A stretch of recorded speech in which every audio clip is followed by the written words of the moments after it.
Welcome to the first session of Lunch with Jimmy. So we launched a video just recently about paddle stroke, but I actually got some calls in the last week, people looking at the run of the boards and whatnot. And there's a lot of discussion out there about planing hulls versus displacement hulls.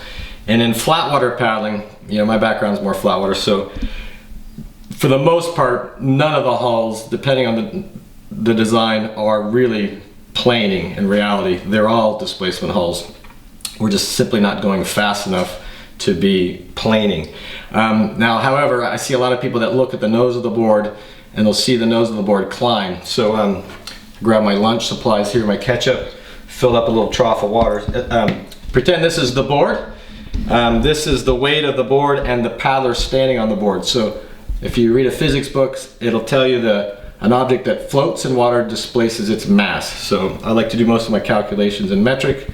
If the board rider and the board collectively weigh 100 kilograms, which would be a guy that weighs 175 or 180 and a board that weighs 30 pounds. So 100 kilograms, 220 pounds.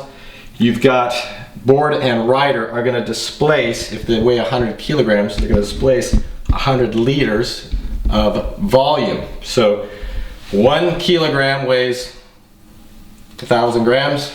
1 liter is the equivalent of 1 kilogram of water, fresh water that is.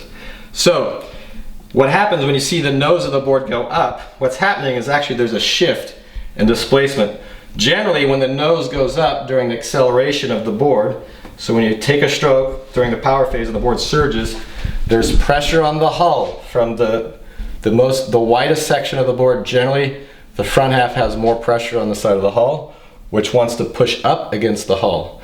But in reality, what's happening is the back half of the board, the aft section, will drop to compensate for the nose climbing.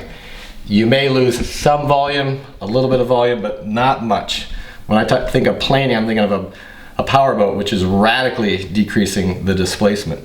So as the nose climbs, the back will drop. And if you watch any Olympic canoe, any canoe that surges, outrigger canoes, you'll see the nose climbs slightly, the tail drops. So if you follow, a lot of people have been looking at my videos and mapping the velocity of the board. The velocity of the board, if you look at the nose of the board, changes. During the power phase it increases, during the recovery it slightly decreases. The better paddlers have a less of a change in the fastest speed versus the slowest speed. However, if you calculate the center of displacement velocity, that velocity stays more constant, because during the acceleration the nose climbs while the tail drops.